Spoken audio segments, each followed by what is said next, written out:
अस्पताल में एक एक्सीडेंट का केस आया। अस्पताल के मालिक डॉक्टर ने तत्काल खुद जाकर आईसीयू में केस की जांच की। 2 से 3 घंटे के ऑपरेशन के बाद डॉक्टर बाहर आया और अपने स्टाफ को कहा कि इस व्यक्ति को किसी प्रकार की कमी या तकलीफ ना हो और उससे इलाज व दवा के पैसे ना लेने के लिए भी कहा। तकरीबन 15 दिन तक मरीज अस्पताल में रहा। जब बिल्कुल ठीक हो गया और उसको डिस्चार्ज करने का दिन आया तो उस मरीज का तकरीबन 2.5 लाख रुपए का बिल अस्पताल के मालिक और डॉक्टर की टेबल पर आया। डॉक्टर ने अपने अकाउंट मैनेजर को बुलाकर के कहा कि इस व्यक्ति से 1 पैसा भी नहीं लेना है। ऐसा करो, तुम उस मरीज को लेकर के मेरे चैम्बर में जाओ। मरीज व्हील चेयर पर चैम्बर में लाया गया। डॉक्टर ने मरीज से पूछा, प्रवीण भाई, मुझे पहचानते हो? मरीज ने कहा, लगता तो है कि मैंने आपको कहीं देखा है। डॉक्टर ने कहा, याद करो, अंदाजन 2 साल पहले सूर्यास्त के समय शहर से दूर उस जंगल में तुमने गाड़ी ठीक की थी। उस रोज मैं परिवार सहित पिकनिक मनाकर लौट रहा था कि अचानक कार में से धुआं निकलने लगा और गाड़ी बंद हो गई। कार एक तरफ खड़ी करके हम लोगों ने चालू करने की कोशिश की, लेकिन कार चालू नहीं हुई। अंधेरा थोड़ा थोड़ा घिरने लगा था। चारों ओर सुनसान जंगल था। परिवार के हर सदस्य के चेहरे पर चिंता और भय की लकीरें दिखने लगी थी और सब भगवान से प्रार्थना कर रहे थे कि कोई मदद मिल जाए। थोड़ी ही देर में चमत्कार हुआ। बाइक के ऊपर तुम आते दिखाई पड़े। हम सबने दया की नजर से हाथ ऊंचा करके तुमको रुकने का इशारा किया। तुमने बाइक खड़ी करके हमारी परेशानी का कारण पूछा। तुमने कार का बोनट खोलकर चेक किया और कुछ ही क्षणों में कार चालू कर दी।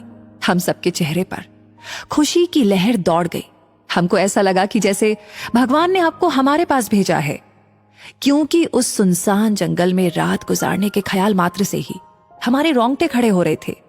तुमने मुझे बताया था कि तुम एक गैराज चलाते हो।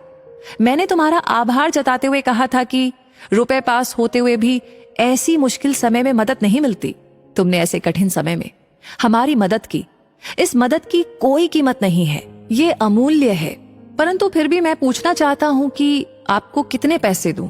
उस समय तुमने मेरे आगे हाथ जोड़कर जो शब्द कहे थे, वो शब्द मेरे जीवन की प्रेरणा बन गए हैं।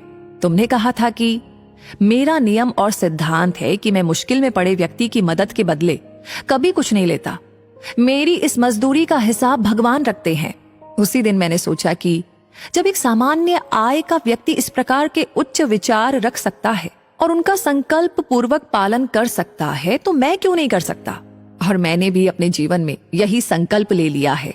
2 साल हो गए हैं मुझे, कभी कोई कमी नहीं पड़ी। अपेक्षा पहले से भी अधिक मिल रहा है। यह अस्पताल मेरा है, तुम यहाँ मेरे मेहमान हो और तुम्हारे ही बताए हुए नियम के अनुसार मैं तुमसे कुछ भी नहीं ले सकता।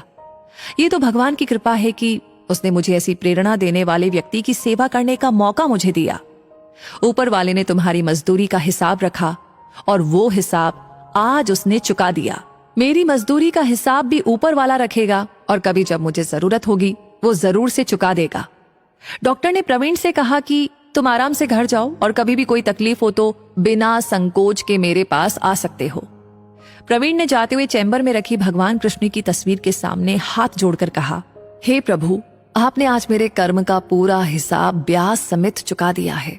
याद रखें कि एक बार भगवान चाहे माफ कर दे, परंतु कर्मों का हिसाब चुकाना ही पड़ता है।